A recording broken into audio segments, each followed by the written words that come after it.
Усім прывітанне, з вами Зміцер Лукашук, і як звычайна мы абмяркоўваем падзеі ў Беларусі і за яе межамі, і як звычайна ў гэты дзень і ў гэты час з намі ў студыі кіраўнік Варшаўскага цэнтра палітычнага аналізу і прагнозу, доктар палітычных навук, сябра вольнай Беларусі Павел Усаў. Добрый дзень, спадар Павел. Вітаю. Спадар Павел, я разумею, што інфармацыі пакуль што вельмі мала, не разабраліся яшчэ хто, што, як там это адбывалася сітуацыя з беларусам, якога дэпартавалі, Дмітрыем Смактуновичам, якога дэпартавалі з Польшчы, але там нібыта і праблемы з літоўскім ВНЖ, нібыта і пытанні, што ён як таксіст быў задзейнічаны ў перавозцы нелегальных мігрантаў, яшчэ тое що, але ці можам мы ўжо на дадзены момант нейкім чынам паспрабаваць прааналізаваць эту сітуацыю, але з трошку іншага боку.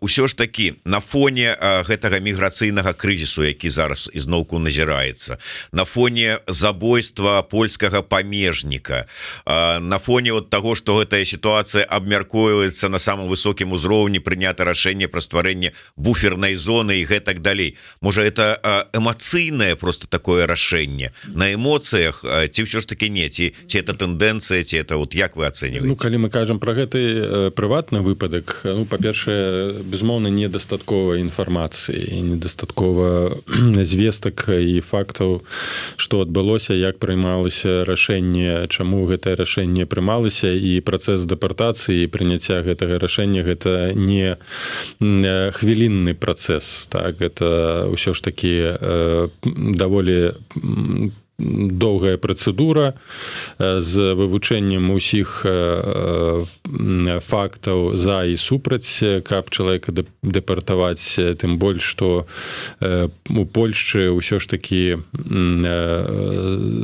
так ці інакш разумеюць, якая сітуацыя ў Беларусі. Нават сярэднестатыстычны бюракрат, калі нават не цікавіцца палітыкай, ўсё ж такі можа арыентавацца ў тым, што адбываецца ў Беларусі, што ў Беларусі адбылося, не зусім і не заўсёды так, але, ну, думаю, што ведамі людзі той ці іншай ступені валодаюць, хаця было даволі шмат прыкрых прыкладаў у тым ліку з Беляцкім у 2011 годзе, калі польскі бок перадаў беларускім уладам, ну, не польскі бок, а чыноўніца перадала беларускім уладам прыватную інфармацыю, паводле якой Беляцкі быў асуджаны. Такія бываюць таксама выпадкі.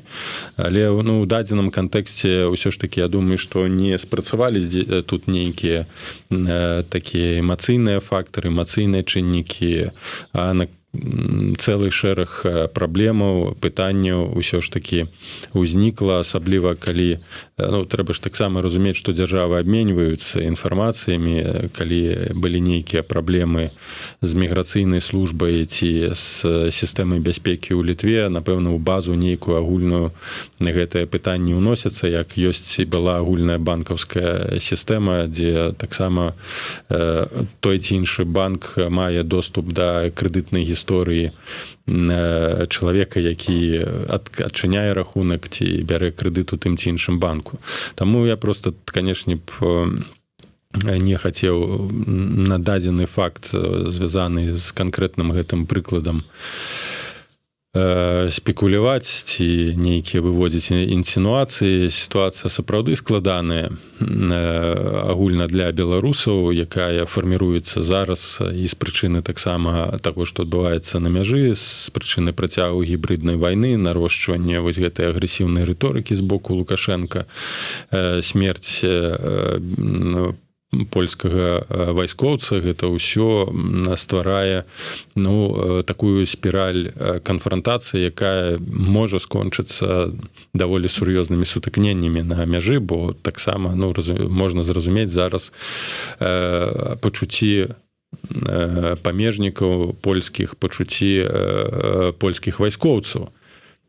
Будзе эмацыйнае якраз такі жаданне адпомсціць. Гэта натуральна для чалавечай прыроды, асабліва ў элеменце канфрантацыі, калі інфармацыйнае поле зараджана на вось гэтую сутыкненне, і вораг ужо ўсё ясней акрэсліваецца. Гэта беларускі бок. Неважна, што атаку на памежнікаў і вайскоўцаў здзейсніў нейкі там мігрант, які там мігрант, мы не ведаем, ці гэта быў мігрант, але факт застаецца факт, што крыніцы небяспекі ёсць рэжым Лукашенка, ёсць Беларусь.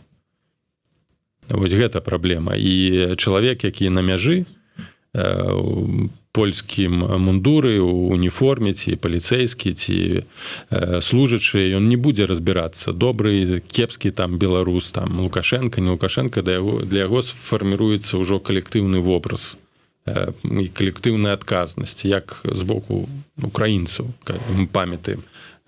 Там, канешне, значна больш жахлівая сітуацыя, але Беларусь калектыўна і беларусы калектыўна пачалі ўспрымацца як ворагі, як не сябры, скажем так. Там ворагі ўжо больш эмацыйныя, але ўжо такое крытычнае негатыўнае стаўленне, апошнія пытанні, яны паказвалі, што фактычна стаўленне да беларусаў амаль такое ж самае в Украіне, як і да расейцаў. І толькі дзякуючы таму, што беларусы змагаюцца там, полк Каліноўскага, і на мяжы я колькі разоў пераходзіў, ездзіў ва Ўкраіну, там заўсёды, як кажаш пра полк Каліноўскага, што ездзіш да хлопцаў, там адразу змяняецца стаўленне. Калі пабачыць беларускі пашпарт, такая напружаная рэакцыя, але потым у размовах, канешне, гэтае стаўленне змяняецца. Ўсё ж такі недзе там на ўзроўні пачуццёў такіх да беларусаў стаўленне застаецца добры. Але ўсё роўна гэта паказчыкі. І тое, што робіць Лукашенко, тое, што робіць Расія, гэта, канешне, у прасторы Польшчы фарміраванне такой калектыўнай адказнасці за тое, што адбылося на мяжы. І яшчэ раз падкрэслю, што сітуацыя будзе яшчэ больш напружанай і крытычнай. Трэба прыняць да ўвагі тое, што лукашэнкаўскі бок ніяк не адрэагаваў, не выбачыўся, не пайшоў на нейкі там дыялог, на нейкія перамовы, на спробы спрасціць нейкую сітуацыю, сысці з гэтай пружыны напружанасці. Нема гэтага, то бок свядома там ужо у Менску ёсць разуменне, што ні шагу назад, за намі Масква. Вось гэта яны сыходзяць з маскоўскіх інтарэсаў, то бок нацыянальных інтарэсаў там блізка няма.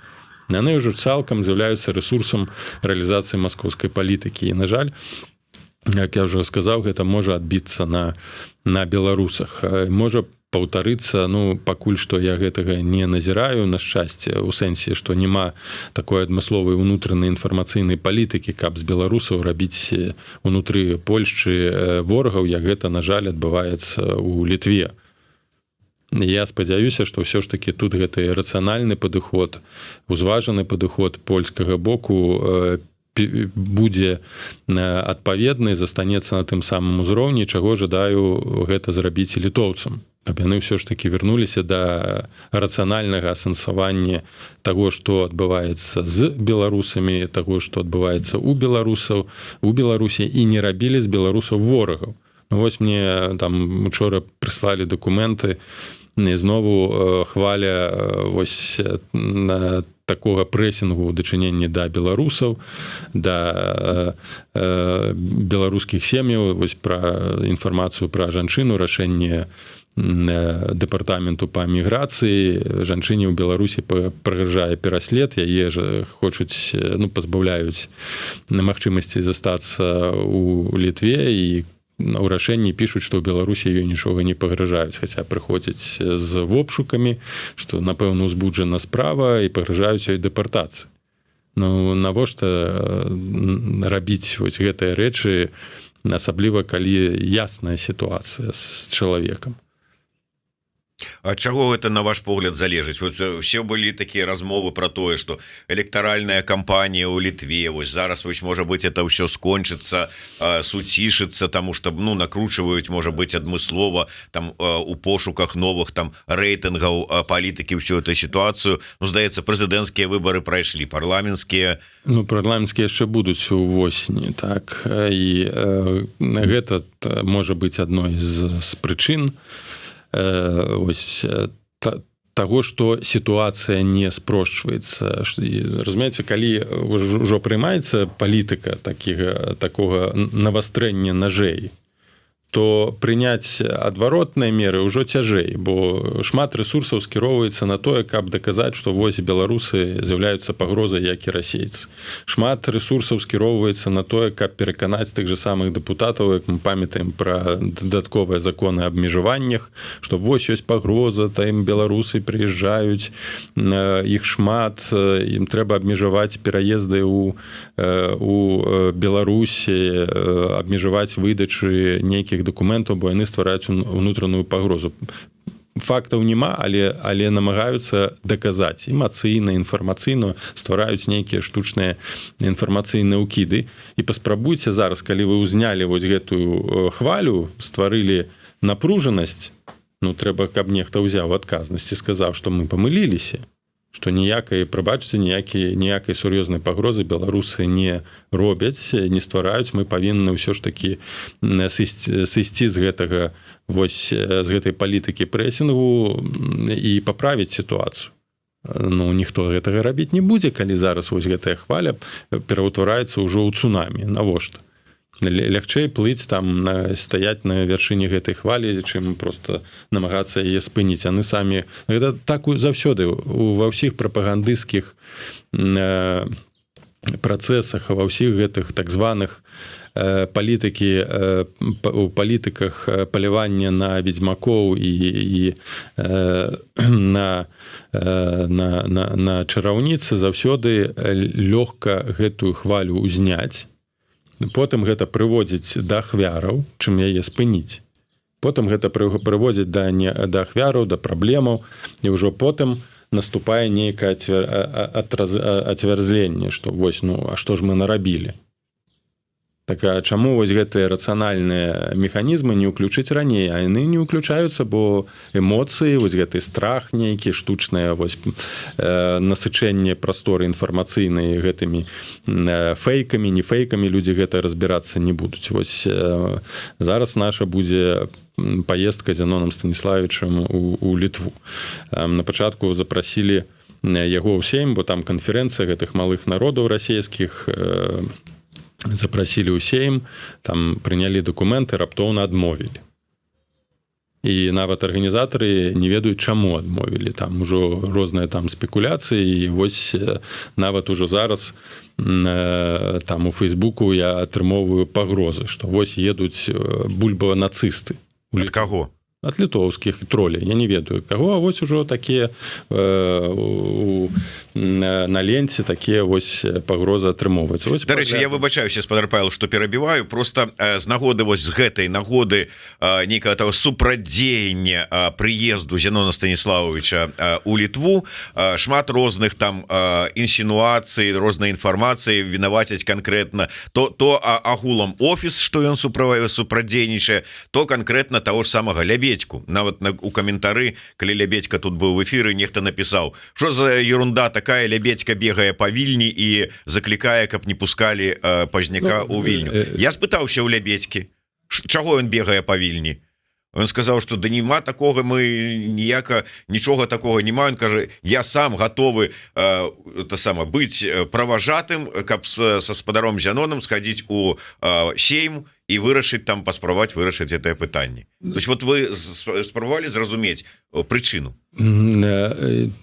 Шмат было аналізаў, не хачу вяртацца да таго там да гэтых інсінуацый, бо насамрэч гэта могуць быць і спекуляцыі, можа быць і нейкая больш дэталёвая інфармацыя. Так, былі такія размовы пра тое, што ёсць нейкая нейкае супрацьдзеянне з боку офіса менавіта па прычыне не толькі гэтага, а іншых там візітаў, але я кажу, не хачу вяртацца да гэтых тэмаў і размоваў. Галоўнае, каб, па-першае, спыніць гэтую хвалю канфрантацыі, штучных абвінавачванняў у сэнсе вось прадстаўнікоў менавіта беларускага нацыянальнага адраджэння, бо ёсць палітыка пабудавання з беларускага нацыянальнага адраджэння, руху адраджэння ворагаў. Менавіта штучная палітыка, у тым ліку ўнутры Літвы, якую, напэўна, выкарыстоўваюць агульныя нашы ворагі Менск і Москва, лукашэнкаўскі Менск. І ў інтарэсах літоўскага боку, па-першае, забяспечыць прастору інфармацыйную і ввогуле прастору для нармальнага дыялогу паміж бакамі. Гэта ў агульных нашых нацыянальных інтарэсах Беларусі і Літвы. Па-другое, ўсё ж такі не хавацца ад магчымасці дыялогу, пра які мы неаднакротна нават з вамі размаўлялі адносна сітуацыі беларусаў у Літве, адносна ціску на беларусаў, адносна магчымасці паразумення і ввогуле дэнансацыі вось усіх гэтых пагрозаў, звязаных з нейкім там літвінізмам. Што тычыцца ролі офіса у там супрацьдзеянні ці у прамаванні, то, скажем так, няхай гэта застанецца на іх сумленні. Не збіраюся там высвятляць, хто і што і за што там быў адказаны, за што бегаў. Я сам назіраў рэакцыі некаторых літоўскіх палітыкаў уласнымі вачыма. І гэта рэакцыя сведчання таго, што была нейкая унутраная адмысловая палітыка і праца з гэтымі палітыкамі, якія добра выказваліся ў дачыненні да Зенона Станіславіча, а потым баяліся з ім сустракацца. Што гэта? На базе чаго гэта? Думаю, што з часам усё гэта высветліцца, але агульна на сённяшні момант такое стаўленне, такі падыход небяспечны для ўсіх нас. І для літоўскага боку, і да беларускага боку. Таму я лічу неабходна проста размаўляць. І яшчэ раз звяртаюся да літоўскіх палітыкаў, да літоўскіх актывістаў, сустрэцца і паразмаўляць на сур'ёзныя тэмы, якія датычаць нашай агульнай бяспекі, нашай агульнай будучыні, і спыніць усё ж такі ціск на беларусаў. Увесці мараторый на гэтыя дэпартацыі. Людзей жа забіваюць у вязніцах, людзей жа арыштоўваюць. Няўжо нават з пункту гледжання чалавечага разумення гэта не ясна, што адбываецца ў Беларусі. Я не разумею, што намагаюцца такой палітыкай дасягнуць літоўскі бок, узмоцніць свой прэстыж, сваю бяспеку такім чынам, зачыняючы ўсе межы з Беларусі, не даючы магчымасць беларусаў пераязджаць. Якія правакацыі былі зроблены беларусамі у Літве? Якія там ДРГ дзейнічалі, ці нейкія там шпіёнскія сеткі. Нават дэпартамент бяспекі Літвы сказаў, што няма ніякай пагрозы гэтага так званага, няма доказаў, што беларусы стаяць за гэтым так званым літвінізмам. Вось што? Пытанне рацыянальнае. Усе мы рацыянальныя людзі, так. Прынамсі тыя, хто займаемся праблематыкай. Што літоўскія палітыкі, што літоўскі бок намагаецца дасягнуць прэсінгам на беларусаў. Ідэалагічным, інфармацыйным, палітычным. Нічога добрага для Літвы не ў сэнсе нацыянальнай бяспекі, не ў сэнсе ўмацавання, кансалідацыі літоўскага грамадства гэта не прынясе. Толькі створыць напружанасці і праблемы. Навошта?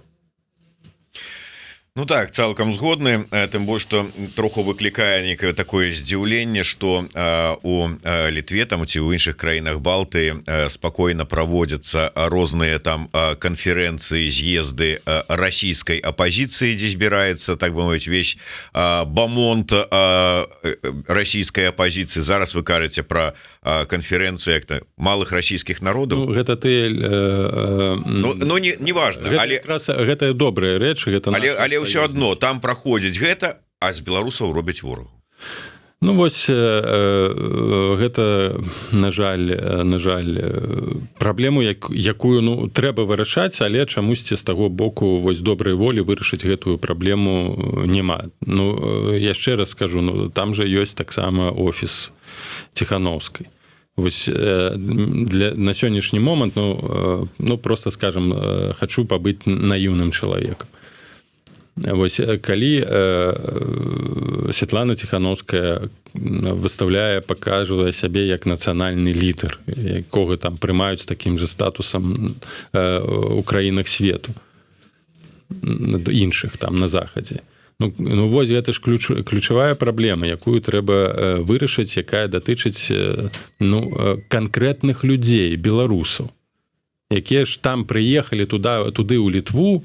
Чаму ў Літву ехалі большасць беларусаў? Бо верылі ў тое, што офіс зможа вырашыць іх праблемы.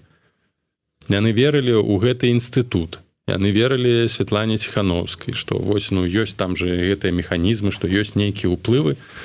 А зараз яны сутыкаюцца з рэальнымі праблемамі, і тое, што там прапановвае офіс, звяртайцеся да адвакатаў, звяртайцеся да там праваабарончых арганізацыяў. Так пачакайце, гэта трэба палітычнае рашэнне. Вы палітычная там фігура, вы палітычны інстытут. Калі там кажуць, што вось там дыскутавалі з Лебедзькай, паехала Святлана ў Нарвегію, стварылі там фонд, я яшчэ не пабачу ніякіх там дадатковых інфармацый, дзе ён там быў створаны, неважна. Але вось жа канкрэтныя людзі, якія патрабуюць зараз неабходнай падтрымкі, якім пагражае рэальная небяспека. І гэта ж на сістэмным узроўні робіцца. Чаму не хапае волі і сілы пайсці ўсё ж такі і вырашыць гэтае пытанне раз і назаўжды, спыніць гэты ціск. І гэтую всю турбулентнасць вакол нацыянальнай ідэі беларускай. Там ужо калі Краўцэвіч абвінавачваюць у літвінізме, мяне проста рукі апускаюцца. Это уже відавочна, што гэта даходзіць да абсурду. І каб гэта спыніць, неабходна палітычная воля і палітычнае рашэнне. Усе бакі выказаліся. Трэба сустрэцца з кіроўнай палітычнай групай літоўскай, сказаць, давайте спыняйце ўжо гэтую справу. З прэзідэнтам паразмаўляць. Калі Святлану Ціхановскую лічыць прэзідэнтам-электам, калі вы там уваходзіце і ганарыцеся тым, што у вас там прэзідэнты прымаюць, так вырашыце гэтае пытанне ўрэшце. Канкрэтнае пытанне, якое датычыць кожнага беларуса. Гаспадар Павел, мы ж выдатна разумеем, што мы жывем у дэмакратычнай краіне, і можна з адным палітыкам дамовіцца, але іншы палітык мае іншую пазіцыю, і ты не можаш там на яго. Адзін не можа даць загад, як Лукашенко даць загад усім. Іншая сітуацыя. Прымаецца рашэнне па аспектах дэпартацыі, літвінізма, абмежавання. Гэта ж не адзін палітык прымае. Гэта ж унутраная палітыка дзяржавы, якая базуецца на пэўных законах, заканадаўчых актах, і гэтых, якая прымаецца ў парламенцкай большасці. Гэтыя законы, акты прымаюцца ў сувязі з тым, што ёсць нейкае лоббі, што ёсць нейкія людзі, якія гэтыя законы прасоўваюць, базіруючыся на ўласных нейкіх перакананнях ці ўласных інтарэсах. У нашым інтарэсе паказаць, што гэта інтарэсы шкодзяць. І тут абсалютна ж ёсць адзінства. Толькі трэба воля усіх бакоў. Тут проста неабходна нейкая... Мы напісалі адчынены ліст Зіноном Станіславічам, каб памятаць, гэты фільм быў, дзе каліноўцаў і групы беларусаў, якія там патрыятычныя, намагаліся абвінаваціць у тым, што яны будуць выкарыстаныя ў беларускім ці літоўскім маскоўскім бокам у якасці правакатараў. Ну гэта ж просто ўжо была фікцыя адчыненая. Нейкая рэакцыя з боку вось гэтых структур офіса была. Ну я разумею, там залежнасць, ўсё ж таки павінна ж быць прыярытэт нацыянальны ў галавах інтарэс уласны. Інтарэс, які базуецца на інтарэсах простых грамадзян. Мы там кажам, што збіраемся пабудаваць дэмакратыю ў Беларусі, абараніць там беларусаў у Беларусі. Так вось канкрэтныя беларусы. Іх не там не адзін, не два, не тры. Там дзесяткі гэтых беларусаў, якія ж так, вось тут была закранутая тэма, што шмат беларусаў, якія перайшлі на бок дэмакратычнай апазіцыі, там паверылі там, Святлане Ціхановскай, Бабарыкі, так яны працавалі ў сістэме. Павел Латушка, Цэпкала, усе байполаўцы і беполаўцы, так, і это ж былыя міліцыянты, яны працавалі ў сістэме. Былі там і працавалі ў міністэрстве надзвычайных сітуацыях і чыноўнікі да 20-го году, магчыма, тыя, хто там нават прымаў удзел у рэпрэсіях супраць беларускай апазіцыі ў 2006 годзе, ў 2010 годзе. Но яны вырашылі, што сітуацыя крытычная, што вось зараз ёсць магчымасць перамен. Яны паверылі, то бок тыя людзі, якія гэты ўвесь працэс запусцілі, яны нясуць маральную адказнасць за тых, хто вось перайшоў умоўна на бок добра. І гэтае добро зараз, так, яно павінна берагчы і даваць нейкія гаранты гэтым людзям. То што атрымоўваецца? Ну, это не нашыя праблемы, ну, прабачце, вось самі вырашайце, кінуць людзей на камяні. Тут пытанне, навошта вы іх тады заклікалі на змаганне? І навошта зараз людзей, якія ў Беларусі вы заклікаеце там на змаганне, там не спыняцца. Ну вось чалавек звычайны ў сістэме змагаецца, там можа перадае інфармацыю, можа там лістоўкі расклейвае, нешта піша ў каментарах, ну, ён працуе ў сістэме. Заўтра будуць да яго грукацца, куды ён пабяжыць. Ён з надзеяй, што за яго там яго падтрымаюць, пабяжыць у Літву. А ў Літве скажуць, ну прабачце, вы працавалі на сістэму, мы вас дэпартуем, а там табе пагражае 5 год вязніца. Так навошта тады людзей заклікаць? Куды заклікаць? Калі вы не ў стане забяспечыць ім адступленне, тылы, дзе яны будуць чуць сябе ў бяспецы. Так это просто сэнс уся гэтая актыўнасць, квазіактыўнасць траціць. То тады не скажаце, ну, прабачце, вы самі пакінутыя на сябе. Вось змагайцеся, калі вы там прыйдзеце вам уцякаць, мы вам нічым ну, так, грошы для там, можа, дадзім, каб вы выехалі, але далей вы ўжо самі пакінуты на сябе. Мы нічога вам гарантаваць не можам. Ну, то скажыце тады так, наўпрост, сумленна людзям, што будуць праблемы у вас. Тады сядзіце ціха і спакойна, не рызыкуйце. Тады гэта будзе сапраўды сумленна, шчыра. Ніхто не будзе пакрыўджаны і не будзе крычаць, што вы там дэмакраты нас кінулі на камні. Такі же пытанню адчыненых кейсаў сотні. І палітычныя былыя вязні, так, і тыя, хто яшчэ зараз актыўнасць працягваюць у Беларусі. Калі няма сістэмы забеспячэння і гарантыяў, то ніхто не мае маральнага права заклікаць беларусаў там, на якое там нейкае змаганне. Так, гэта застаецца вашай асабістай справай. У нас вось іншыя прыярытэты, там з'ездзіць з Байденам сустрэцца, там з Макронам, а вы ўж прабачце там. Гэта іншы ўзровень. Ну, спадар Павел, пытанне, канешне, вельмі дыскусійнае, скажем так. У супрацьвагу можна было б сказаць, што калі вольная Беларусь таксама скажа пра тое, што трэба ячэйкі ствараць партызанскі рух, падпольны рух на Беларусі, то можна спытацца, а вы гэтым людзям, якія адгукнуцца, нешта там гарантуеце потым?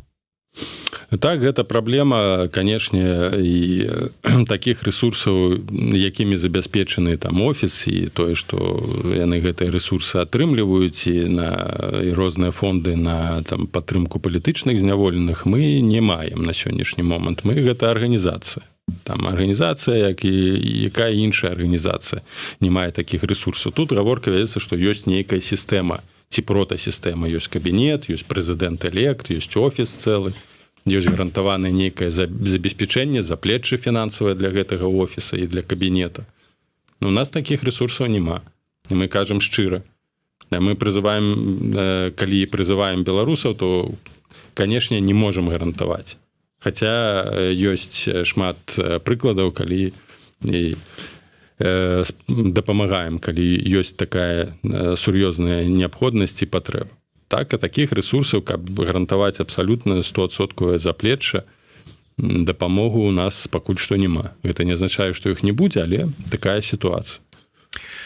Ну, у любым выпадку мне падаецца, што у дадзенай сітуацыі мы зараз знаходзімся ў такой сітуацыі, можа быць, я не ведаю, гучна там казаць вайны, не вайны, супрацьстаяння, калі сапраўды, як это і раней было ў гісторыі, кожны сам робіць выбор і кожны сам разумее. Тут же ўсё ж такі іншае пытанне, хаця б зрабіць так, каб людзі, я ж не кажу, што вось чалавек прыехаў, а мы далі там валізку грошай, вось табе за твоё змаганне. Ну тут пытанне інстытуцыянальнае, палітычнае, не фінансавае. У тым сэнсе, што чалавек, які пачуе сябе ў небяспецы, выйдзе ў Літву і будзе мець пэўнасць, што яго там прымуць і не выкінуць з краіны. У гэтым пытанні. Так, і гэта ў сіле хаця б паўплываць на Светланы там Ціхановскай ці офіса. Калі ёсць воля. Я вось пра гэта кажу. Ну, добра, не будем спрачацца, таму што сапраўды праблемаў гэтых шмат. Мы ведаем не толькі пра сітуацыю ў Літве, дзе вот тая праблема лёгка можа ўзнікнуць і ўзнікае, пра якую кажа гаспадар Павел, але мы ведаем прыклады той же самай Украіны і каліноўцаў, калі людзі паваявалі, а потым кантракт заканчиваецца, ці яны сыходзяць і ім кажуць, якое ВНЖ? Просім. Так. І тут вот как бы як вырашаць гэтае пытанне? Прынамсі, разумееце, Украіна ж не высылае ў Беларусь, а тут гаворка вядзецца пра тое, што не тое, што там не даюць, добра не даюць, але іх дэпартуюць. Гэта ж уже зусім іншы ўзровень. Яны могуць не даць, даць візу хаця б, каб чалавек не адчуваў сябе нелегалам, бо ўсё ж такі, калі ты там хочаш працаваць, у цябе няма ніякіх. Людзі гатовыя там працаваць, таксоўку вазіць, там у крамах працаваць. Яны ж не ходзяць, не стаяць на паперці, дайце нам грошы. Людзям проста не хаця б пытанне легалізацыі, пытанне таго, каб іх не выслалі з краіны. Вось гэтае пытанне. Яшчэ раз кажу, тут не тое, што людзям патрэбны там, да, ёсць людзі, якім патрэбна фінансавая дапамога, ёсць арганізацыі, якія гэтую дапамогу аказваюць. Але збольшага, што я ведаю, размаўляючы з людзьмі, якія пацярпелі, якія з'ехалі з Беларусі, яны ўсе працуюць па 12 гадзін, там у крамах, там недзе там на складах, так, маючы кваліфікацыю. Яны не ходзяць, не просяць там на паперці дайце грошы, хаця б такая падтрымка ім была б неабходна. Калі мы кажам ужо пра інстытуты, пра нейкую сацыяльную падтрымку, пра нейкія там дэкларацыі. Гаворка вядзецца пра тое, каб людзі проста адчувалі сябе бяспечнымі. Разумелі, што іх не выкінуць з краіны і не вывезуць на мяжу. Да, цалкам згодны, гэта безумоўна вялікая праблема, і мы чулі не толькі, што вельмі, дарэчы, дзіўна з боку літоўскіх, вот якія выдатна ведаюць, што адбываецца ў Беларусі, але з боку іншых чыноўнікаў там у той же самай Швецыі, якія кажуць, што у вас ж там вот все нормально, вайны няма, давайте да выпердалення. Але, як вы думаеце, калі працягнуць гэтую думку, зараз вось прайшлі выбары ў Еўрапейскі парламент, да, там розных там праварадыкальных таких вось структур палітыкаў троху паболела, яны ўзмацнілі сваю пазіцыю, але правацэнтрысты засталіся ў прынцыпе пры ўладзе. Ввогуле вы чакаеце, што будуць нейкія змены, што можа быць, а можа наадварот у лепшы бок, я маю на увазе для беларусаў, што там праз гэты еўрапарламент можна будзе беларускія пытанні прасоўваць? Гэтае пытанне трэба беларусаў вырашаць перш за ўсё на ўзроўні нацыянальных дзяржаваў. Там збольшага еўрапейцам там на 80% пытанні беларусаў абсалютна нават не другасныя. Там пра сітуацыю ў Беларусі там могуць і не ведаць, акрамя топавых палітыкаў. І ўсе спробы нейкім чынам там дабіцца праўды, гэта даволі складаны бюрократычны механізм. Беларуская ж дыяспара, яна ж вельмі вялікая, і яна могла быць моцна інстытуцыяналізаванай. Пытанне, чаму гэтага не адбылося, чаму зараз вось гэты распад адбываецца. Ёсць жа былі ж гэтыя народныя амбасады, якія часам паспяхова, часам не, ўсё ж такі пытанні там звязаныя з візамі, з легалізацыямі вырашалі ў той же там Нямецчыне. У той же Польшчы, прыклад таго, як ўсё ж такі палітыка павінна будавацца. А іншыя краіны, канешне, гэтага не мае, бо няма, разумееце, сістэмнай палітыкі. Тое, што павінны рабіць структуры, гэта ацэніць, вось, нарысаваць мапу рызыкаў і мапу, скажам, пазітыўнага стаўлення да беларусаў, спрабаваць гэта вырашыць, бо пакуль што яшчэ ёсць рэсурсы, пакуль яшчэ кагосьці кудысьці запрашаюць. А з пункту, сыходзячы з таго, што няма сістэмнага падыхода ні да чога, яго не існуе вось у ментальнасці, у дзейнасці беларускіх апазіцыйных структур, сістэмнага падыходу проста няма. Вось, ж павінна быць вось гэтая скіраваная дыпламатыя, вырашыць пытанне, не займацца там шэрагам пытанняў. Вось ёсць пытанне дыскрымінацыі. Ось, не трэба быць папулістам. Ось, давайте вырашым гэтае пытанне, што перашкаджае вырашыць праблему дыскрымінацыі беларусаў у Літве, там, можа, часткова там у Польшчы, нават зараз у Польшчы там трэба дадатковыя нейкія яшчэ даведкі ці там дакументы пацверджыць, каб атрымаць доступ да рахунка, да электроннай банковасці і гэтак далей. Вось, давайте прапішыце, чаму гэтыя праблемы ёсць. Хто адказны за вырашэнне гэтых? Міністэрства замежных спраў, Міністэрства ўнутраных спраў, чаму такія рашэнні прымаюцца? Калі гэта не датычыцца Еўрапарламенту. Еўрапарламент там жа выдаў рэзалюцыю, што вось спрошчанага візавага там рэжыму ці спрошчанай легалізацыі для беларусаў, але ж гэта не азначае, што там тыя ці іншыя краіны абавязаны гэта ўсё выконваць. Вось ёсць ключавая праблема сёння на ўсіх узроўнях, гэта Літва. Што перашкаджае вырашыць гэтую праблему? Вось ацаніць што і паспрабаваць вось не займацца там, пра пашпарт я ўжо не кажу. Вось вырашыць, не выязджаць з Літвы, пакуль гэтае пытанне не вырашана. Умоўна. Так, вяртаючыся і, можа быць, закрываючы гэтую тэму, я хацеў бы вось зайшоў на тэлеграм-канал Паўла Латушкі, і ён піша, ён проста быў на сувязі з кіраўніцтвам надбужанскага аддзела памежнай службы Польшчы, і по інфармацыі, якую ў гэтым аддзеле памежнай службы Польшчы яму прадаставілі, адной з галоў, я цытую, адной з галоўных прычынаў выдварэння грамадзяніна Беларусі Дмітрыя Смактуновіча з тэрыторыі Польшчы з'яўлялася яго супрацьзаконная дзейнасць, звязаная з судзейнічаннем у нелегальным перасячэнні беларуска-польскай мяжы мігрантамі. Афіцыйная версія ад памежнікаў вось менавіта такая, і я думаю, што у прынцыпе гэта і было рашаючым, асабліва на фоне. Вось тут таксама двойная праблема. Калі зараз гэты грамадзянін Беларусі, наш суайчыннік, трапіць у Беларусі за краты на 8 год за удзел у пратэстах ці ў нейкай там тэрарыстычнай экстрэмісцкай дзейнасці. Ясна, што ён тут парушыў закон. Чаму тады, разумеючы, што там яго можа чакаць сур'ёзныя наступствы, так, не прымяніць іншыя метады пакарання, нават там год вязніцы умоўна. Бо год вязніцы умоўна альбо нават год пакарання за такую дзейнасць у польскай вязніцы, гэта не 8 год у Беларусі, беларускай вязніцы, з якой ён можа не выйсці. Цалкам згодны, гэта безумоўна пытанне да ўсё ж такі адмысловых устаноў Польшчы. Пакуль што мы ніякім чынам не можам даведацца пра гэта, але я так разумею, што Павел Латушка актыўна узяў, увайшоў у гэтую справу, і я думаю, што атрымае нейкую інфармацыю. Прынамсі, будзем сачыць. Дарэчы, калі ўжо ўзгадалі Павла Латушку, то немагчыма не ўзгадаць каардынацыйную раду новага склікання.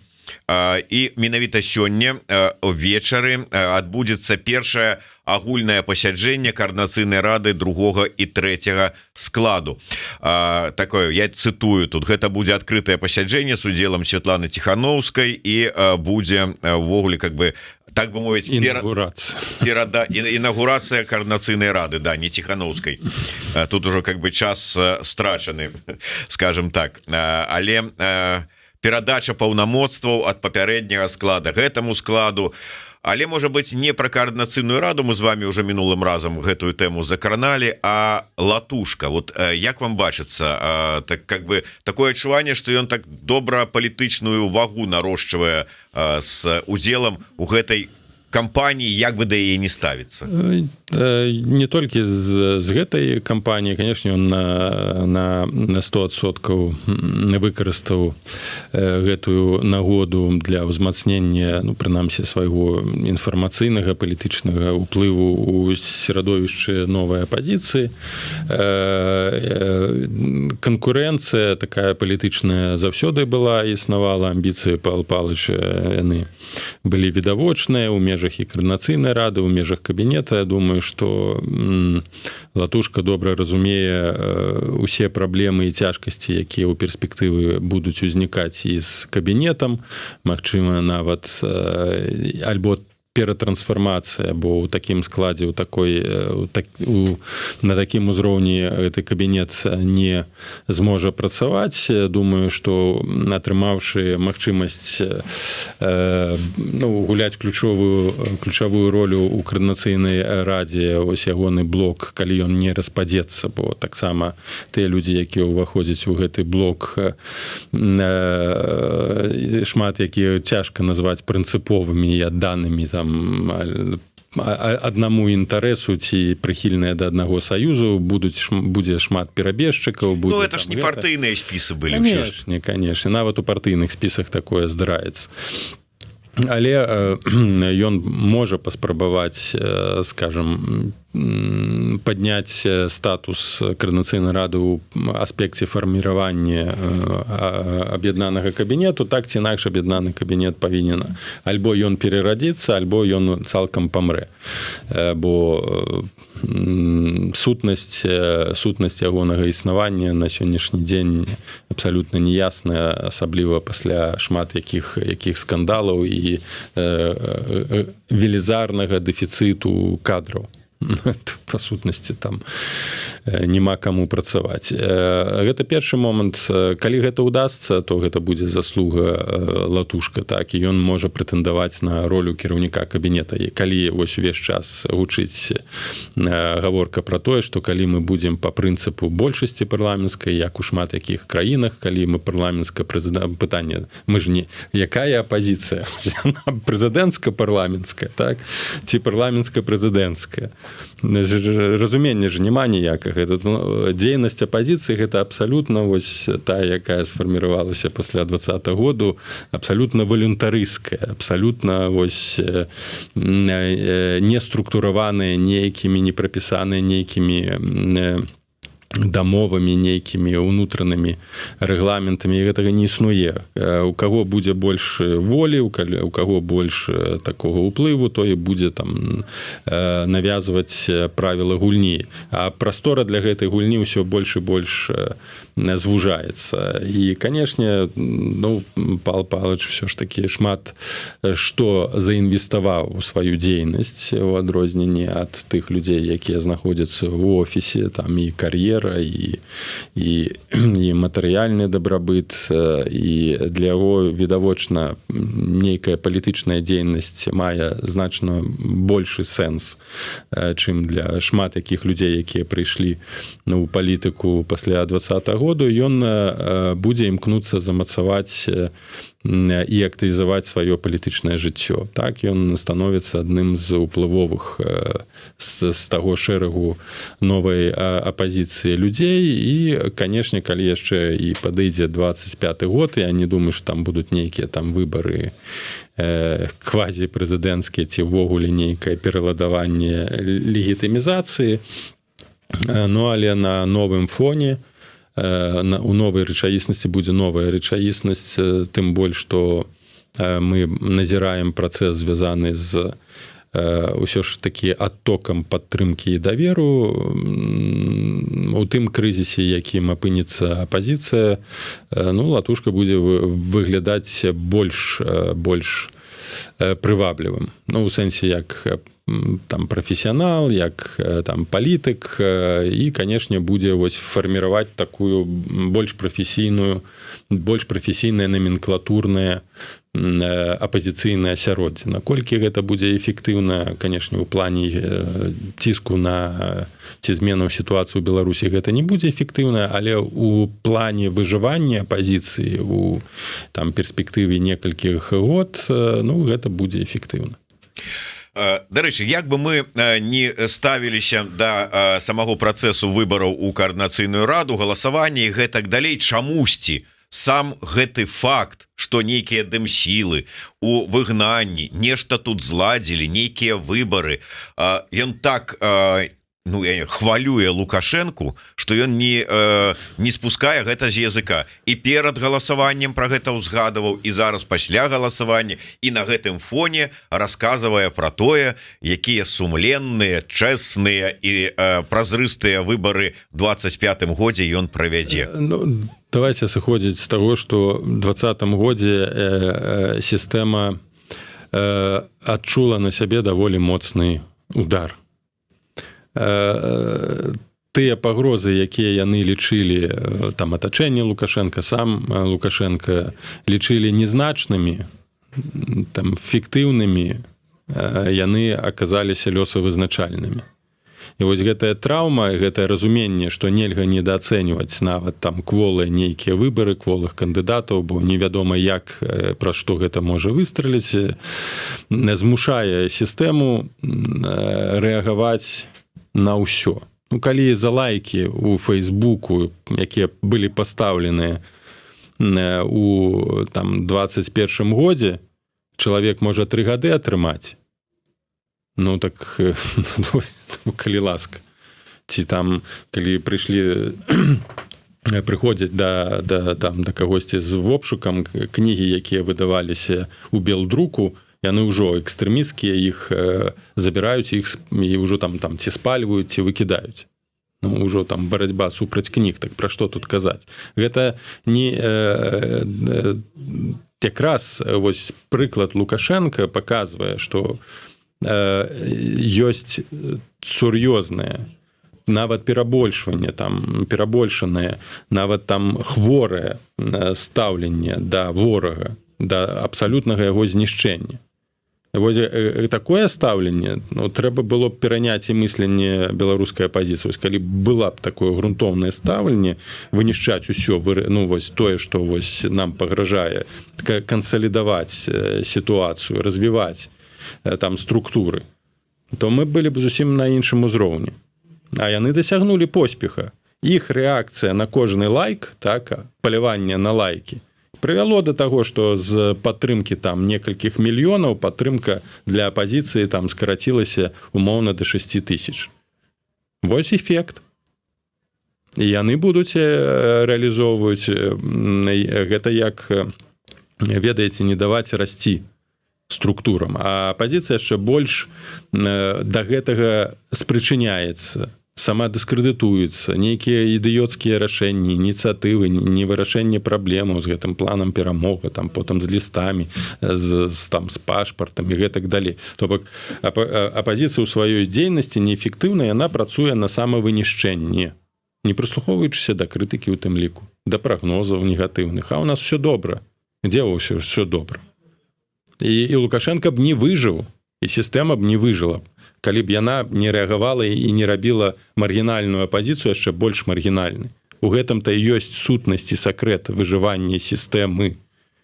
І пакуль гэтага не зразумеюць, я ўжо не ведаю, калі зразумеюць нашы прадстаўнікі апазіцыі, але пакуль гэтага не адбудзецца, што выжыванне якраз такі у рэагаванні жорсткім на ўсе выклікі і самааздараўленне, ну, апазіцыя будзе проста вось развалівацца. Тое, што мы назіраем зараз.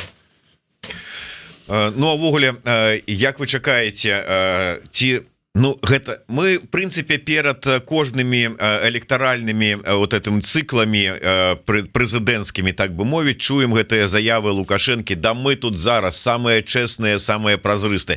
Яму гэтым разам удасца кагосьці пераканаць у тым, што А навошта тады ўвогуле это казаць? Ну гэта рыторыка, гэта скажем, акучванне інфармацыйнай прасторы. Ён гэта кажа для унутранай патрэбы. Ён стварае, ну, так, адна з таксама з прычын вось гэтай паразы і крызісу 20-го года гэта вытварэнне інфармацыйнага вакууму. То бок вось гэты вакуум, які не быў запоўнены, ідэалогія была неэфектыўная, і інфармацыйныя сродкі 20-го году былі неэфектыўныя. Лукашенко дзейнічаў по прынцыпу там 20-го стагоддзя, там нават некаторыя аналітыкі, беларускія навукоўцы, я таксама пра гэта пісаў, была сутыкненне сучасных інфармацыйных тэхналогій і тэхналогіяў традыцыйных там 20-го стагоддзя вось гэтай прапаганды. І гэтыя тэхналогіі 20-го стагоддзя прайгралі. І сістэма на гэтым, канешне, атрымала сур'ёзны удар. Зараз яны перафарматаваліся. Зараз Лукашенко намагаецца вось усю гэтую прастору, калі раней наратывы толькі гучалі апазіцыйныя, мы там моцныя, мы аб'яднаныя, вось наш шмат, то зараз гэта інфармацыйная ініцыятыва ўнутры беларускай прасторы, яна на баку, на жаль, сістэмы. Ну, нават паглядзець на гэты там пул першага, там тысячы, таксама гэта адміністрацыйны аспект, але за 100 000 там лайкаў, а было ў 2020 годзе там нават 20 не было тысяч. І нават каналу такога не было. Нас яны вучацца, яны трансфармуюцца, яны мадэрнізуюцца. І, канешне, Лукашенко вось у гэтыя наратывы там укідвае ў галовы. Ну, ён не збіраецца там кагосьці пераконваць, ён ведае, што ёсць частка людзей, якіх ну ніколі ты ўжо не пераканаеш. Это тыя, хто выйшлі з матрыцы, так. Іх трэба альбо там зачысціць, знішчыць за кожны лайк, ну альбо просто настолькі прыціснуць, каб яны там не высоўваліся. Але так ці інакш стварыць вось гэтую інфармацыйную нон-стоп, вось гэты інфармацыйны ўкід, уплыў, апазіцыя кепская, паглядзіце, там за іх 6 000 прагаласавала, а вы кажаце, там Саша 3%. Вось дзе там насамрэч 3%. Яны там і пра трусы ён узгадвае, пра ўсё узгадвае. Это якраз такі з аднаго боку стварэнне вось гэтага інфармацыйнага шуму, а з іншага боку абсалютны перахоп інфармацыйнай ініцыятывы. Вось дамінацыя ў гэтым інфармацыйным поле, асабліва калі за кожнае там карыстанне альтэрнатыўнымі сродкамі інфармацыі ёсць пакаранне, мы з вами экстрэмісты, і людзі баяцца. І то бок паступова фарміруецца ўражанне, ну што вось акрамя вось гэтай інфармацыйнай афіцыйнай лукашэнкаўскай бурбалкі іншага нічога няма. Альбо людзі стамляюцца і больш нічым не цікавяцца, ну альбо ўжо там махнуць рукой, няхай там сабе балбочыць, ну для ўласнай бяспекі умоўна пойдзем, альбо прагаласуем, альбо не прагаласуем. Гэта ўжо не мае значэння. Ніяк яны будуць выбары. Ўжо можна сказаць, як яны будуць выглядаць. Там, ну будзе там Гайдукевіч умоўна, там ці нейкі іншы камуніст, якога яны там знойдуць. Вось уся альтэрнатыва. Вось так будуць выбары выглядаць. І ён набярэ 80, нават не 80, а 89%. Колькі Путін? 87? 88 набраў. Ён же не можа ад старэйшага брата адставаць. Ён напіша, ну больш не набярэ. Тут больш за Пуціна не набярэ, але вось 85, каб паказаць, што падтрымка павялічылася. Ён нарысуе сабе. Вось так гэта выбары будуць выглядаць. І гэты ціск інфармацыйны, шум інфармацыйны павялічыцца, колькі ўжо тут БТ пускаюць гэтых расследаванняў пра фонды, пра карупцыю. Гэта таксама, ну, ў сэнсе структуры заходніх, гэта таксама важна разумець, што гэта дыскрэдытуе апазіцыю. Што, аказваецца, вось яно як. А гэтага разумення няма, усе хаваюцца там пад шафу, там гэта нас не датычыць, а у прасторы Беларусі гэта дамінуюць, але гэта нават для нас гэта важна ў тым сэнсе не ў кароткатэрміновай перспектыве, а ў доўгатэрміновай перспектывы, бо што робіцца гэтай прапагандай і вось гэтымі дзеяннямі?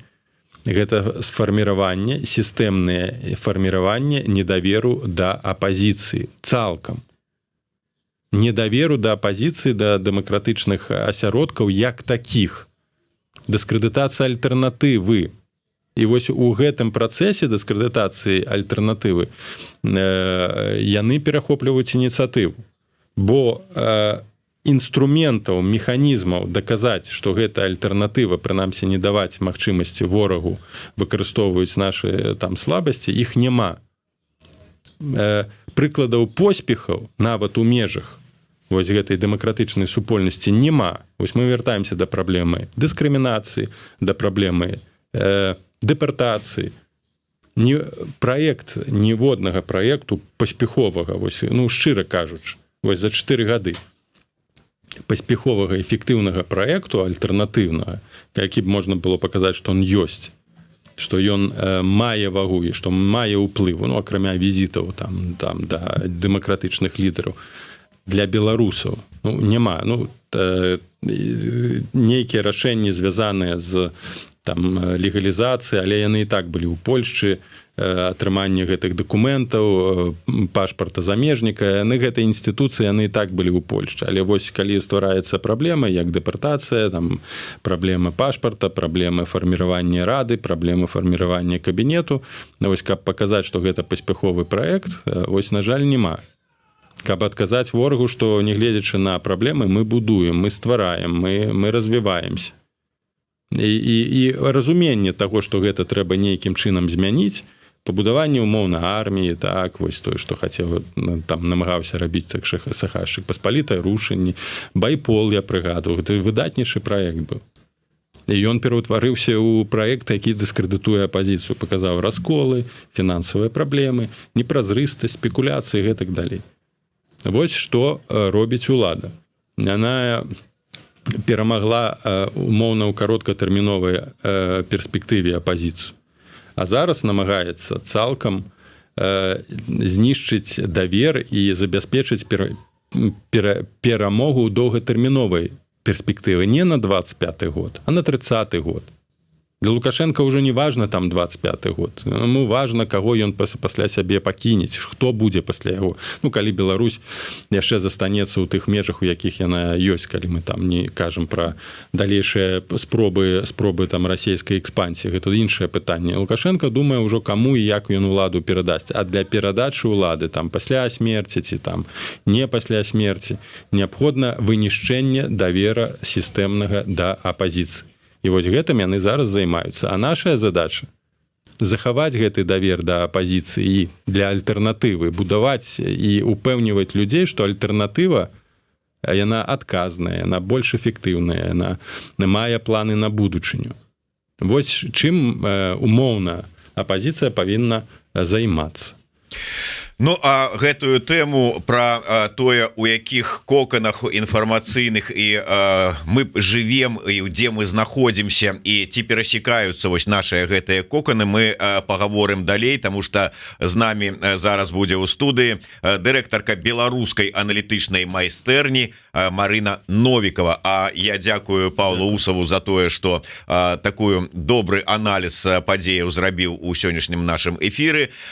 Павел Усаў, Зміцер Лукашук былі з вами. Мы не развітваемся, не сыходзьце. Працяг праз некалькі хвілінаў. Да сустрэчы. Жыве Беларусь.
Вітаю яшчэ раз, асабліва тых, хто толькі да нас далучыўся да нашага стрыму. Ну а мы працягваем наш вялікі стрым, і як я і абяцаў падчас эфіру з Павлом Усавым, да нас як працяг тэмы пра тое, што сябе ўяўляе зараз беларускае грамадства, як яно падзеленае, у якіх бурбалках мы жывем і ці перасякаюцца, самае галоўнае, гэтыя бурбалкі. Мы зараз і абмяркуем з дырэктаркай беларускай аналітычнай майстэрні Марынай Новіковай. Добрый день, спадарыня Марына. Здравствуйте, Дима. Віншую вас, вы ўпершыню у нас у студыі, так бы можно сказать, с пачынам. Спасибо. Да, всегда в жизни бывает первый раз. Формула не изменяет себе. Вот впервые на Еврорадио. Да, ну, спадзяюся, что гэта будзе старт такой добрага нашага далейшага супрацоўніцтва, потому что вот таких сацыёлагаў, сапраўдных сацыёлагаў не хапае у нас в эфиры, асабліва каб вот патлумачылі, што ж адбываецца ў нашым грамадстве. А вы выдалі цэлых 2 сацыялагічных даследавання. Першае мае назву «Інфармацыйныя коканы ўнутры Беларусі і за яе межамі», і другое «Беларусы ў Літве». Але паколькі вы, наколькі я ведаю, ўсё ж такі кіравалі і былі галоўным чалавекам падчас вот этого першага даследавання, давайте пра яго і пачнем, і можа быть найперш пра яго і паговорым. А чаму увогуле ўзнікла думка правесці менавіта на такую тему даследавання? Ну, во-первых, начнем с того, что инициатором проведения этого исследования выступил создатель Белорусской аналитической мастерской, профессор, доктор социологических наук Андрей Петрович Вардамацкий. Почему возникло? Потому что с начала прошлого года, это получается март 23 года, мы занимаемся проведением серьезного проекта, который включает в себя проведение количественных и качественных исследований. Это 9 волн. Они проходят по определенным темам, постоянным, а именно геополитические ориентации, отношение к войне в Украине, отношение к средствам массовой информации. И в том числе в рамках текущих событий задаются вопросы, связанные с тем, что происходит в стране. Ну, например, как люди относятся к бунту Пригожина, как они относятся к размещению ЧВК Вагнера на территории Беларуси, как относятся к размещению ядерного оружия. То есть к каким-то событиям, которые возникают в рамках обычной жизни. И в том числе появляются такие темы, респонденты сами предлагают темы, потому что и вот это исследование как раз стало той темой, которую предложили респонденты, когда мы начали говорить о доверии, недоверии государственным средствам массовой информации, негосударственным средствам массовой информации, достаточно часто звучала критика в адрес негосударственных средств массовой информации в отношении того, что они отражают не то и не так, и не в той тональности, и не в том цвете то, что происходит на территории Беларуси. И, как правило, это была та часть, которая, являлась постоянной, являлась и является постоянной читательской аудиторией. И это проявлялось не раз, не два, не в одном, не в 2, не в 3 интервью, которые мы делаем раз в 2 месяца. Волна качественных исследований. И должна сразу сказать, что мы проводим от 20 до 30 интервью раз в 2 месяца. Вот. В настоящий момент проведено в целом, начиная с этого проекта, более 170 интервью на самые разные темы. И вот, собственно, вот эта тема информационных коконов, причин их образования, причин их взаимодействия, она возникла, собственно говоря, год назад. Да, ровно год назад, в июне, мы проводили одно очередное качественное исследование в рамках глубинных интервью, и мы столкнулись с тем, что граждане территории Беларуси высказывают недовольство тем, что аудитория уехавшая и те, кто остались, они по-разному воспринимают. Мы решили исследовать это явление. Вот. И мы провели одну волну, то есть 20 интервью, потом мы провели еще 20 интервью, потом у нас был перерыв, связанный с тем, что мы проводили большое новогоднее исследование по итогам года, а уже в январе-феврале мы провели еще раз волну, связанную с тем, как люди и задавали конкретные вопросы, связанные с разностью восприятия ситуации в Беларуси там и здесь, в чем эта разница и так далее. И вот и мы, знаете, как главная задача качественных исследований, это как описывается в учебниках по социологии, избежать мифологизации того или иного предмета, того или иного явления. Исследователь, когда начинает исследование, он так или иначе окружен, опутан стереотипами и мифами. И вот когда ты начинаешь исследование, твоя задача заключается в том, чтобы эти мифы и стереотипы преодолеть. Я должна сразу сказать, что каждое наше исследование в отношении геополитических ориентаций, в отношении, что думают белорусы о войне в Украине, оно разбивает множество устойчивых стереотипов, существующих в том или ином белорусском коконе, как теперь уже мы можем говорить. И вот в отношении вот этих коконов и в отношении разницы восприятия того, что происходит, мы обнаружили, что существуют разные коконы. Во-первых, и причины их формирования, они бывают очень разные. Люди в Беларуси объединяются в коконы просто для того, чтобы элементарно выжить. И для них пережитые события 2020 года, начавшаяся война в Украине, она стала способом для того, чтобы закрыться, спрятаться в этот свой кокон и больше ни с кем не общаться, не потреблять средств массовой информации ни в какой степени. И люди так формулируют, дословная цитата звучит так: «Замри, ушел, замри». Помните, была такая игра «Море волнуется раз», «Море волнуется два», «Море волнуется три», «Морская фигура, замри». Вот. И это море действительно волновалось не раз, не два, не три. В конце концов, тайная фигура, она замерла. Люди уходят в эти коконы. Люди уходят в коконы, потому что...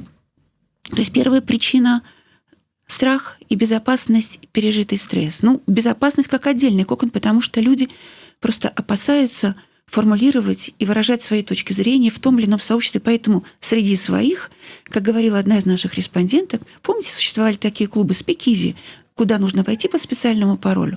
Вот примерно такой на сегодняшний день существует в Беларуси. И в этих клубах, как рассказывают молодые люди Беларуси, вот в этих клубах их множество разных сообществ, люди объединяются для того, чтобы решить свои художественные цели, свои журналистские цели, свои социальные цели. Они достигают каких-то целей.